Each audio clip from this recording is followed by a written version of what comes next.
Good morning. Welcome to episode 87 of Duval Rundown. My name is Gus Logue.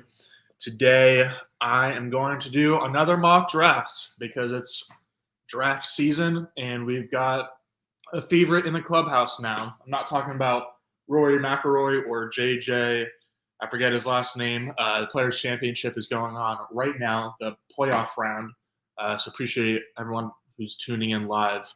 So we're not talking golf today. We're talking football. We're talking drafts. This will be the first mock draft that we do on the show that followed NFL free agency. Obviously, free agency has a big impact on what teams do in the draft.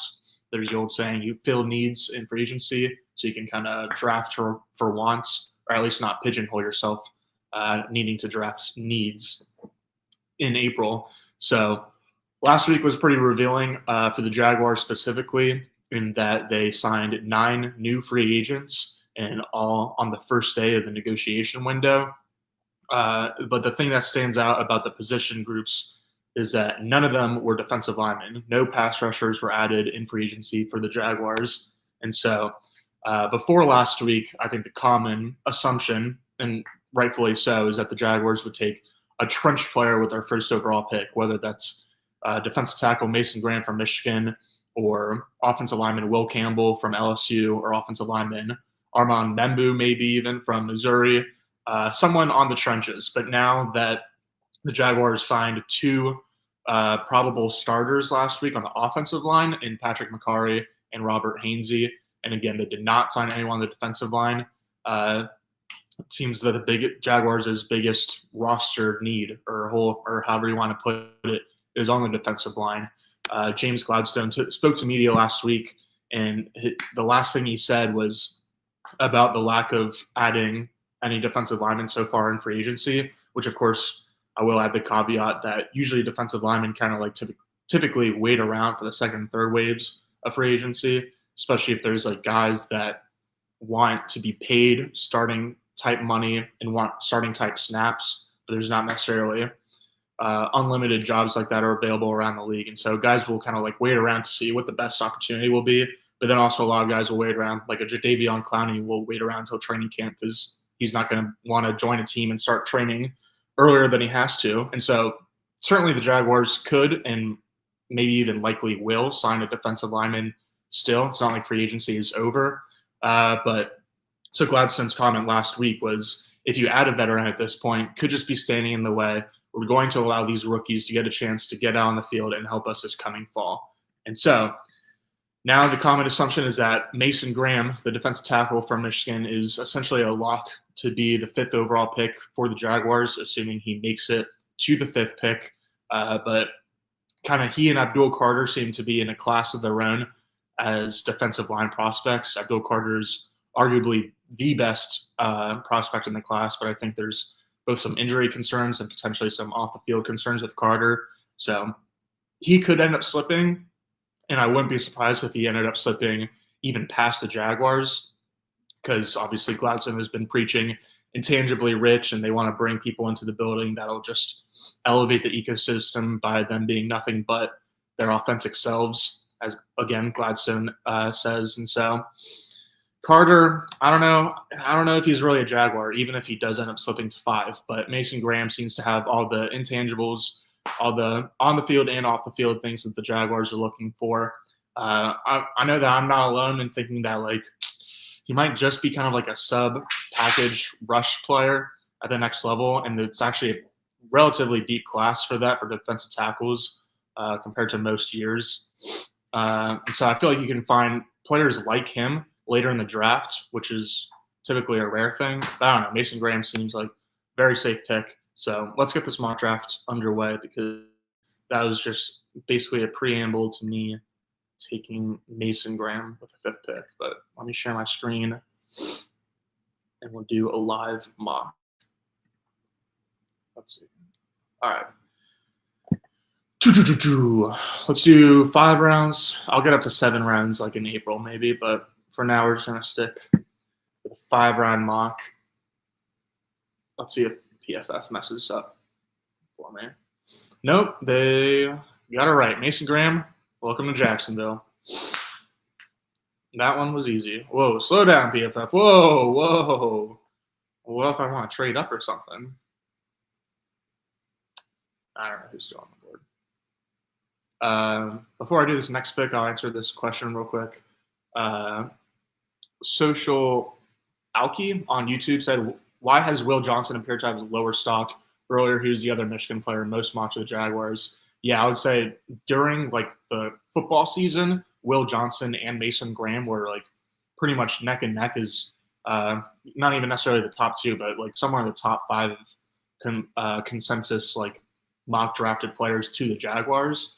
Will Johnson's stock tanked, I think, in large part because of his 2024 season. The 2023 tape is incredible. And honestly, the 2024 tape is good too, but it's just that he had, I believe it was a turf toe injury, some kind of lower body injury last year. And I think that maybe, I think there's probably just a lot of people miffed that like he didn't play through it, which like you probably shouldn't really be that upset about it because like he obviously knew he was going to be like a first round caliber guy. So if he wanted to like not risk further injury, then I get that. But I think that that's kind of like rubbed some people the right way is that like Will Johnson could have like had an even better resume than Pat Surtain coming out of college, which is definitely saying a lot.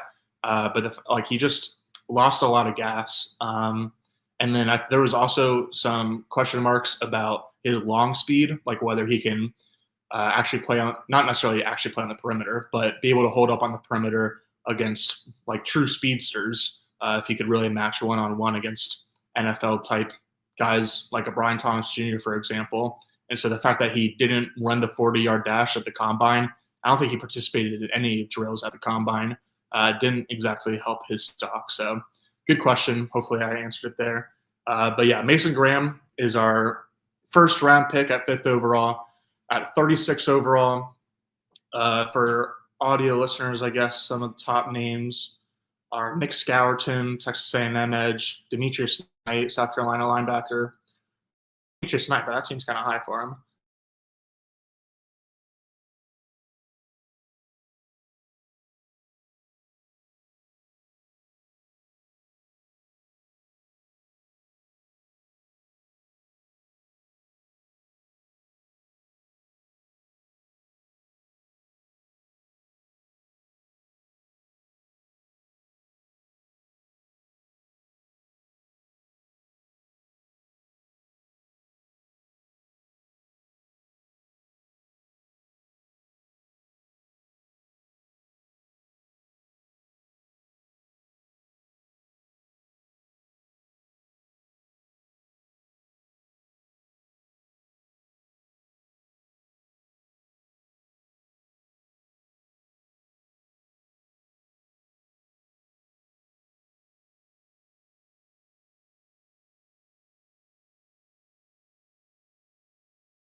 Howdy, y'all. I'm sorry. I was talking for, where am I? Okay, I'm sorry about that. Let's see. Someone asked if I froze at 9:12 4 minutes ago. Great. Okay. Well, apologies for that. Let me share my screen again. Um,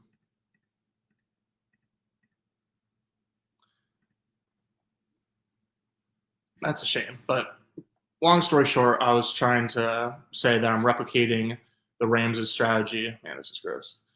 Replicating the Rams' strategy from last year. They drafted both Jared Verse in the first round and then Braden Fisk in the second round. Two teammates from FSU. So I'm doing the same thing in this mock by taking Mason Graham from Michigan and then Josiah Stewart, the edge from Michigan in the third round. My second round pick, in case you guys missed it, was Siobhan Revel, cornerback from East Carolina. Let's try to. Apologies for the internet connection, folks.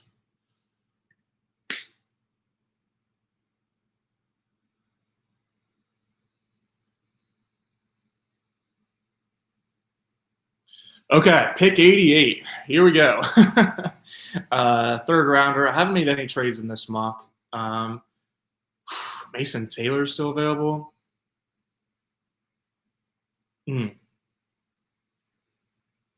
I feel like I gotta go offense. I'm gonna go with Jared Wilson, center from Georgia. I feel like I picked him in a mock before. Super athletic, so I don't even know if he's gonna last this long. He had a really impressive NFL combine, but he just makes a lot of sense as a potential down the road replacement to Robert Hainsey. Ooh, all right. I'm gonna go with Andrew Mukuba here from Texas. I actually like the safety for Virginia, Jonas Sanker, a little bit more. What other safeties are there? Billy Bauman, I know, has a lot of fans. I think he's pretty cool. Andrew Mukuba, I've seen is pretty like hot and cold. I feel like I've seen him pretty high on some boards and pretty low on some boards. But I do think that he's arguably the best like immediate replacement for Andre Sisco as a potential free safety, someone who can truly play the center field in the NFL. So I like that he was still available. Really lean into defense in this mock.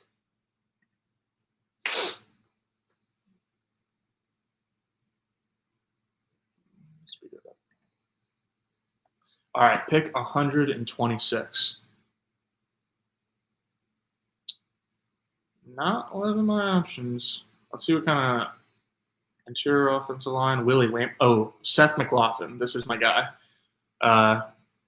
It looks like he's a center prospect according to PFF, but he had some pretty impressive tape at guard, both at Ohio State last year, but then also in 2023 when he was at Georgia, started his college career at Georgia. I think that he's a little bit slept on, so I like taking Seth McLaughlin. I could probably take him. Let's save Seth for my next pick. Who do I want to go with this one? Are there any running backs that you guys really like? I need to study up on like late round guys. I know there's a lot of Kyle Manenge fans. I'm personally a Trevor Etienne fan. Accidentally took Tootin in the last week's mock. Not really loving anyone there. Let's see. Maybe I will just take Seth with this pick. Yeah, this is why I'm not doing 7 rounders because I don't recognize any names. Well, we needed a receiver, right? Let's go with Pat Bryant. I've seen Pat Bryant, Illinois' wide receiver, described as a poor man's Trey Harris. Trey Harris is like consensus, like top 4 or 5-ish receiver coming out of Ole Miss. He posted really, really good yards per route run numbers. Pat Bryant, discount version, need to add at least one pass catcher in this draft, if not multiple. All right, let's see if Seth is still there for me. Yes, Seth McLaughlin. Welcome to Jacksonville. All right, this mock has turned out pretty nice. I think it turned out pretty nice. I kind of like it. Let's see what PFF gives me.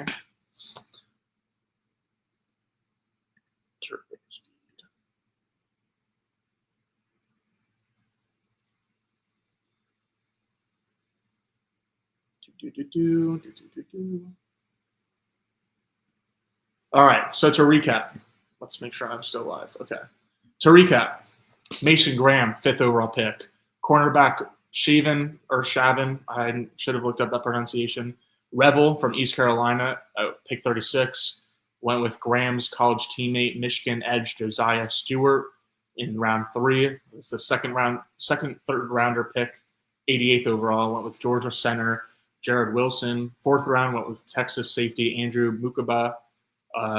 Pick 126 in the 4th round. Illinois wide receiver Pat Bryant. And pick 142 in the 5th round. Ohio State interior offensive lineman Seth McLaughlin. So top 46% of Jaguars drafts. I feel like that's the best percentile I've gotten from PFF so far. An overall grade of B. So that'll do it for this episode. Mostly just wanted to. Fortunately, I think I froze when I was explaining like my 2nd or 3rd round picks, but really wanted to come here today and just talk about how Patrick Graham seems to be a lock for the 5th overall pick.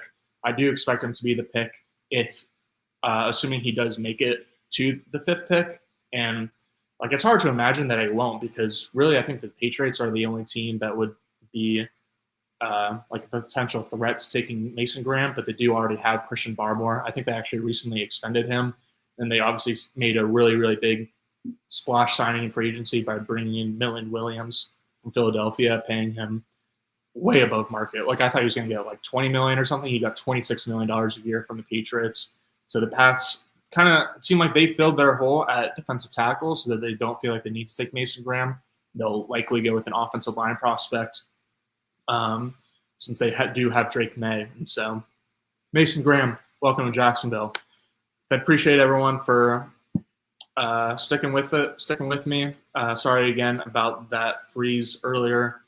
I'll make sure the Wi-Fi is better next week. Maybe I'll update my AT&T plan just for you guys. Who knows? But I'll be back tomorrow, 9:04 a.m. with Hayes Carline, talking about I don't know yet, but I'll see you guys then. Take care.